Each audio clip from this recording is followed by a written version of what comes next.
chers intermédiaires en bourse, nos chers analystes, actionnaires, et aussi cette communication elle est faite pour le grand public. Donc ce qu'on va voir dans cette communication, c'est un peu les réalisations de 2014, l'atterrissement aussi des états financiers de 2014, fin décembre. Notre plan d'investissement, ce qui a été déjà réalisé, la restructuration par activité, des investissements aussi réalisés après l'introduction en bourse et les projections 2015, une mise à jour de notre business plan pour 2015, 2016 et 2017. Aussi, on va partager avec vous quelques informations importantes au niveau de Tawasul Group Holding, au niveau de son développement, quel que soit le développement interne ou externe, et tout ça on va le voir ensemble. Tawasul Group Holding qui a commencé en 1990, mais le rachat réel de la première société de Tawasul a été en 1999. Donc ça c'était le vrai démarrage. Mais le vrai saut de cette holding a été fait lors de la création de Tawasul TGH donc, en 2012, qui compte aujourd'hui une dizaine de sociétés entre la Tunisie et l'Algérie. Donc les activités, on va revoir un peu les activités, les infrastructures. Donc aujourd'hui, les sociétés de cette holding se spécialisent dans la partie VRD, le gaz, donc tout ce qui est pipeline et l'hydraulique, tout ce qui est les stations d'épuration et les stations de pompage. Donc aussi, nous avons un pôle de télécommunications, qui est la fibre optique et les sites GSM, donc tout ce qui est déploiement de réseaux mobiles. Aussi, le nouveau-né, c'est la partie, le pôle industriel qui se compose de carrières, de centrales à béton, de centrales enrobées, d'unités de préfabriquées et aussi de la fabrication de fibres optiques en Tunisie. Donc là aussi, c'est un slide publicitaire pour dire que Tawasul, c'est la continuité. On passe directement aux chiffres. Donc, malheureusement, 2014 n'a pas été une année là où on attendait un chiffre d'affaires plus important. Mais certainement, on va vous l'expliquer en détail tout à l'heure.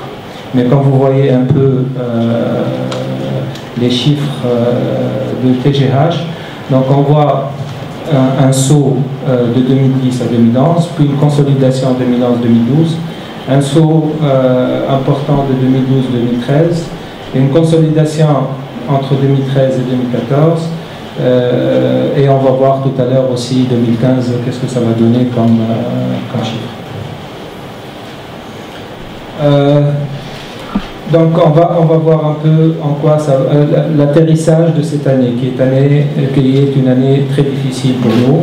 On reste toujours dans le side positif, on reste toujours dans la croissance du chiffre d'affaires, donc on va réaliser cette année 62 millions de dinars contre 61 millions de dinars au 31/12/2013. Le résultat net de l'ensemble consolidé, il passera de 8,2 millions de dinars à 6 millions de dinars à la fin de décembre 2014. Analyse par activité, donc on va analyser un peu le chiffre d'affaires du réseau des télécommunications. Comme vous voyez un peu, il y a une régression très importante en 2014. Cette régression, on va l'expliquer aussi clairement tout à l'heure. Donc, ça c'est la partie télécommunication. On voit que le réseau d'infrastructure, il y a une consolidation du chiffre d'affaires, malgré qu'il y a une activité dont on a été absent en 2014 suite à un choix d'État de ne pas investir ces dernières années dans la partie pipeline. Le chiffre d'affaires de l'industrie, par contre, on remarque une nette croissance qui passe de 4 400 000 dinars à 12 552 000 dinars. Et je pense aussi, je suis sûr que ce chiffre va doubler en 2015. Donc, analyse par société. Donc, Tawas, elle est composée de deux sous-groupes, le sous-groupe retail et le sous-groupe Haycom. Donc, les chiffres d'affaires, pas les chiffres, les états financiers du sous-groupe retail consolidé. Donc, on passe de 2012 de 24 millions de dinars à 39 millions de dinars en 2013 et à 41 millions de dinars en 2014, une légère croissance de 5%. Par contre, pour le résultat net de l'ensemble consolidé, il passe de 6,8 millions de dinars à 3,8 millions de dinars. Pour le sous-groupe Haycom consolidé, donc le produit d'exploitation, il est en légère régression. Donc on passe de 22 millions de dinars à 20 millions de dinars et un résultat de l'ensemble consolidé, il est en croissance. Par contre ici, donc il y a une petite croissance de 1,3 million de dinars à 2 millions de dinars, 2 188. Pourquoi le décalage? C'est ce qu'on entend aujourd'hui et c'est notre présence et on a insisté à ce qu'il y aurait une communication financière à quelques effectifs qui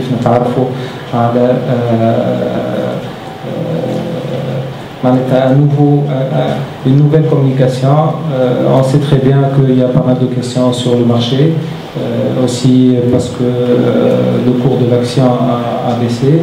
Mais tout ceci, on peut l'expliquer par un décalage. Et pourquoi le décalage, il est dans ce slide. Donc aujourd'hui, on a eu le premier impact. Le premier impact, c'est le décalage de l'introduction en bourse. Donc on a fait une année de retard dans notre introduction en bourse. Et l'année de retard en termes d'investissement a aussi engendré un peu plus que parfois une année de retard au niveau de nos réalisations. Une fois le retard il est consommé, bien sûr il y a d'autres retards qui se suivent. Mais on va voir ça de près. Donc la carrière de Bizert qui a été prévue, le démarrage de cette carrière le 1er décembre 2013, la date effective de ce démarrage elle est en 1er mars 2015. Donc ce qui a engendré 5 600 000 dinars d'impact dans le chiffre d'affaires et 1 800 000 dans le résultat. La carrière du KEF, donc date de démarrage c'était le 1er 12 2013 et la vraie date c'est ce mois-ci, donc avec un impact de 4 900 000 dinars dans le chiffre d'affaires et 2 500 000 dinars dans le résultat. Donc la centrale à béton à Tunis a été réalisée à temps, centrale à béton à Sfax réalisée à temps, centrale à béton, la carrière de Sidi Bouzid a été réalisée à temps, la centrale à béton à Tunis réalisée à temps et la centrale à béton à Sfax donc, qui est opérationnelle aujourd'hui. Donc il y a eu le retard de juillet 2013 au mai 2014. Centrale à béton KEF, elle rentre en exploitation ces jours-ci, donc une année aussi de retard et qui a engendré 2 400 000 dinars de chiffre d'affaires et un impact sur le résultat de 476 000 dinars. La centrale enrobée à Sfax elle est installée.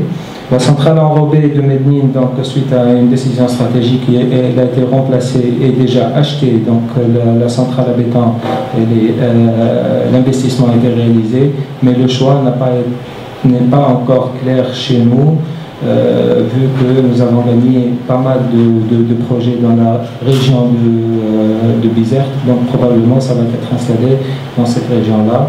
Et ce décalage a engendré 4 millions de dinars de chiffre d'affaires et 700 000 dinars dans le résultat. Donc ce qu'on voit ici, c'est un total de 18 millions de dinars de décalage et 5 millions au niveau du chiffre d'affaires et 5 800 000 au niveau du résultat. Sachant que toutes ces activités-là, aujourd'hui, ils sont présentes et ils sont en production presque, sauf la première qui est la carrière de Bizert.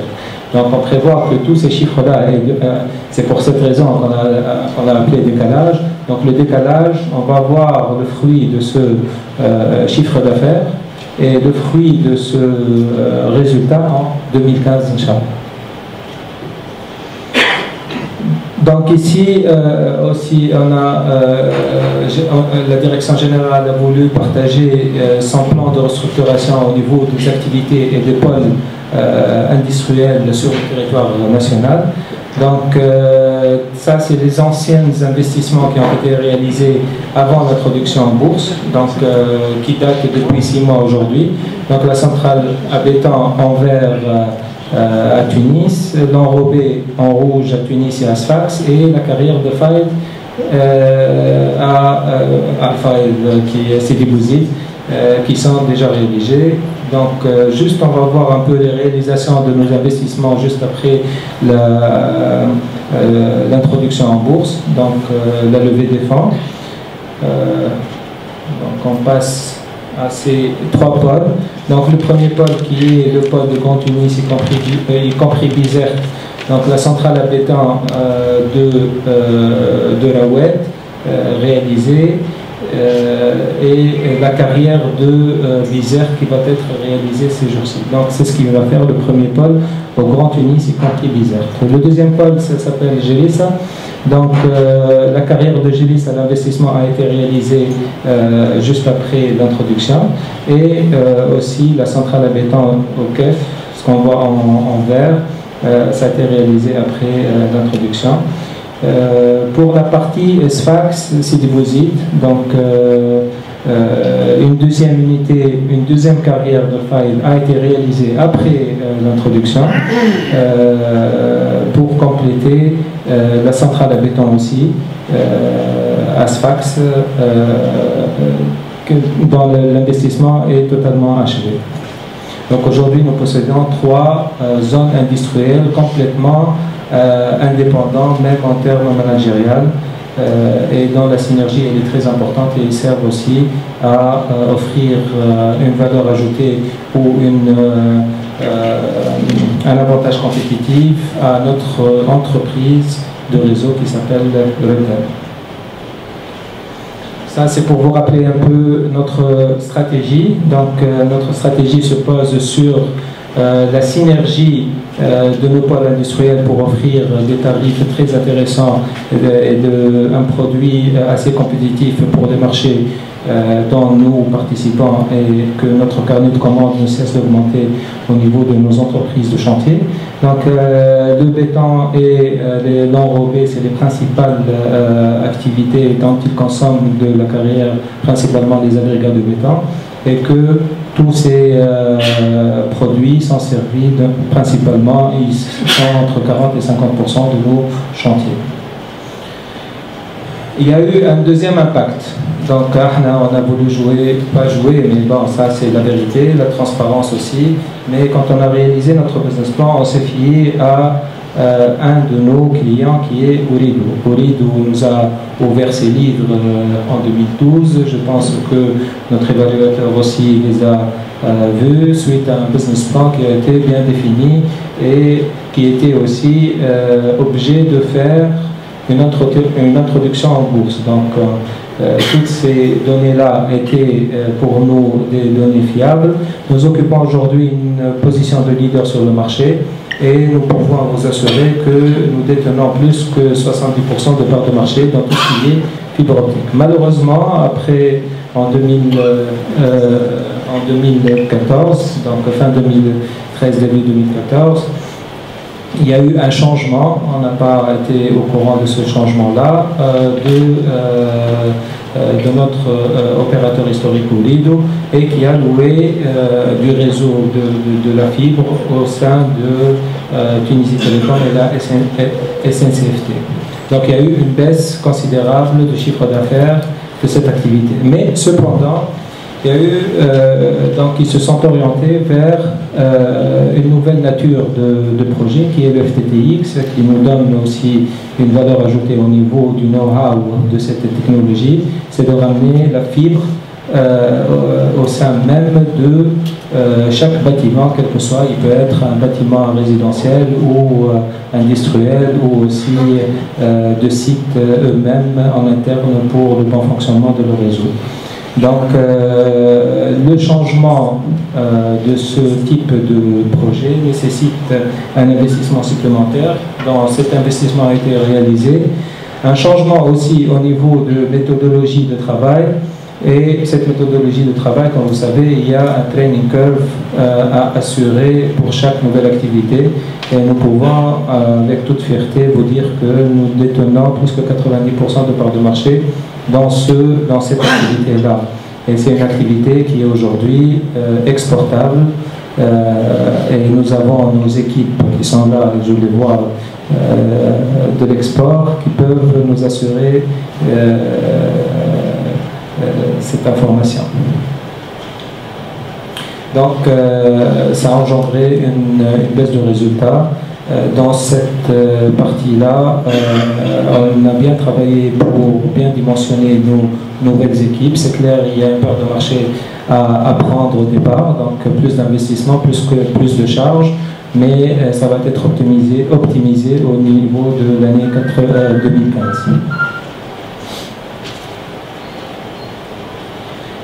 Donc aussi, on n'a pas croisé les bras. Donc, pour remédier à cette baisse de chiffre d'affaires, on a monté une stratégie. Cette stratégie, elle est basée sur notre présence en Algérie. C'est une présence qui est principalement dans la partie infrastructure mobile. Le groupe est installé depuis 2003 en Algérie. Les références du groupe chez les opérateurs télécoms existent. Et on peut dire avec tous les opérateurs télécoms, et on a aussi des références en fibre optique avec le ministère de la Défense algérienne. Donc c'est pour cette raison qu'on a et on va partager avec vous le volume d'affaires ou le volume de soumission dans cette activité en Algérie. À part l'Algérie, comme on l'a annoncé la dernière fois, donc la création de West Africa, c'est une réalité. Le directeur général, malheureusement, n'est pas avec nous. Il est en place, en train de soumissionner sur des nouvelles offres pour la partie sur la région de l'Afrique de l'Ouest. Donc on a un partenaire local aussi qui nous aide pour arracher notre premier marché. Ça va être une entreprise dont le chiffre d'affaires continue. Donc développement de projets pour TGH. Donc au fait, le développement, on a deux types de développement. Un développement de nos activités, un développement historique. Ce qui nous donne aujourd'hui, comme on l'a expliqué, la fibre optique en Algérie. Il donne aussi, donc c'est un développement automatique et naturel de ramener notre technologie en Algérie. Un développement de la fibre optique en Afrique de l'Ouest, comme on vient de présenter. La promotion immobilière en Algérie, ça c'est aussi, et la centrale à béton en Algérie. Ça, ce sont deux projets qui sont sur le papier. C'est pas la promotion immobilière en Tunisie, on peut vous l'assurer, parce que celui qui est présent en Algérie dans le secteur de la promotion aujourd'hui, c'est un empire de main. Je peux vous l'assurer, je suis là-bas tout le temps, donc on est très très motivé pour cette opération. Aussi, avec le volume de construction qu'il y a sur ce pays voisin, donc le béton, c'est un domaine qui est très porteur et que nous maîtrisons. Aussi, il y a une information que si on voit très bien un peu les filiales du groupe Tawas, il y a une filiale qui s'appelle Baxel, qui se spécialise dans les adjuvants de béton. Donc la technologie elle-même, avec l'optimisation des formules de béton, c'est nous-mêmes qui faisons cette formule-là. Donc ça, c'est ce qu'on appelle un développement naturel de nos activités. Cet investissement va être assuré par le cash flow direct de nos filiales en Algérie. D'autres, je pense qu'il y a eu un petit buzz aujourd'hui. J'ai reçu pas mal de coups de fil ce matin après mon intervention à Express FM. Donc, le groupe Tawas Holding, il a signé un protocole d'accord d'achat d'une usine. C'est la deuxième usine d'extrusion d'aluminium. Pourquoi cet investissement? Aujourd'hui, nous, on se considère comme une holding. La holding, c'est une holding dans un business qui est bien déterminé, qui est le business des infrastructures, mais aussi de nouvelles opportunités qui s'ouvrent. Tout ce qui nous entoure aujourd'hui, c'est de l'aluminium. L'aluminium, on le trouve partout. Le profilé, ce n'est pas que le bâtiment, mais il est utilisé il a un côté industriel. Ça peut être les meubles, le luminaire, les cuisines, l'automobile. Donc c'est un secteur qui est très très vaste et que cette opportunité, on a fait notre étude de marché et on a trouvé que ça peut être une excellente opportunité avec un PP qui est assez considérable pour les années futures et qui peut engendrer aussi un développement de nouvelles entités dans ce sens. Tout ça pour vous dire que cette fois-ci aussi on va être très conservateur avec nos chiffres. Donc je tiens personnellement à vous assurer que ces chiffres-là sont très conservateurs.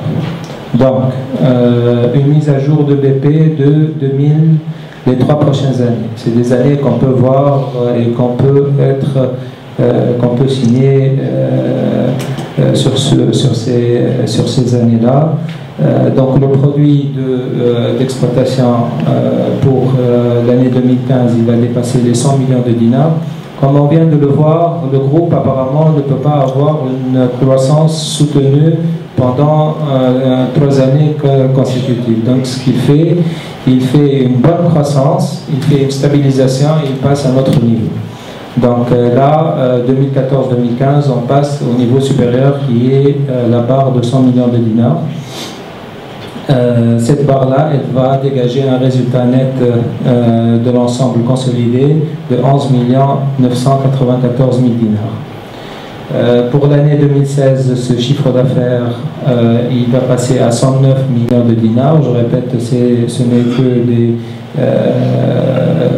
une résultante conservatrice de nos projections et que le résultat net de l'ensemble consolidé, il est de 12 800 000 dinars pour arriver à 2017 avec 117 millions de dinars de chiffre d'affaires et un résultat net de l'ensemble consolidé de 13 700 000 dinars.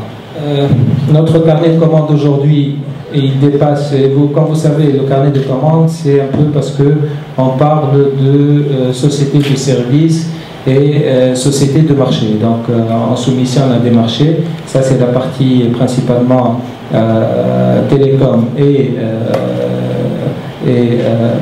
infrastructure.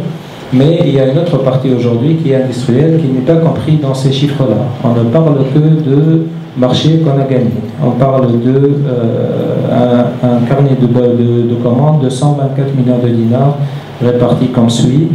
Les 69 millions dans le réseau de télécommunications, l'infrastructure et bâtiment 50 millions de dinars et la partie industrielle, c'est un des marchés signé 5 millions de dinars, mais le reste c'est du commerce journalier ou des contrats à court terme. Suite à notre stratégie de développement historique et naturel dont on a parlé qui concerne la partie fibre optique, donc on soumissionne aujourd'hui sur la partie fibre optique de plus que 60 millions de dinars. Et ce chiffre-là, il n'est que sur la partie export. GSM, quand on dit GSM, excusez-nous du terme, ça veut dire du réseau mobile, parce que le réseau mobile, chez les voisins et chez les pays africains, peut être utilisé dans des entreprises publiques, comme je peux citer la Sonatrach ou Sonelgaz, ou la TDA, ou autre, ou un ministère de défense, ou autre. Et sur la partie infrastructure, 12 millions de dinars. Donc voilà notre plan de soumission qui ne cesse et aussi notre équipe commerciale elle est en train de traiter pas mal d'autres projets. Ce ratio, je n'ai pas à le commenter, c'est juste, vous allez le voir en termes de PER sur le pricing de 2015, 2016 et 2017. Je sais que vous avez pas mal de questions. Je suis ici pour vous répondre à vos questions. Je vois mes amis sourire, nos analystes. Donc, comme aussi pour finir, إذا تحبوا تتواصلوا معنا sur nos pages récemment créé le Facebook ou le YouTube, la chaîne ou notre compte Twitter. Voici nos pages. Merci beaucoup.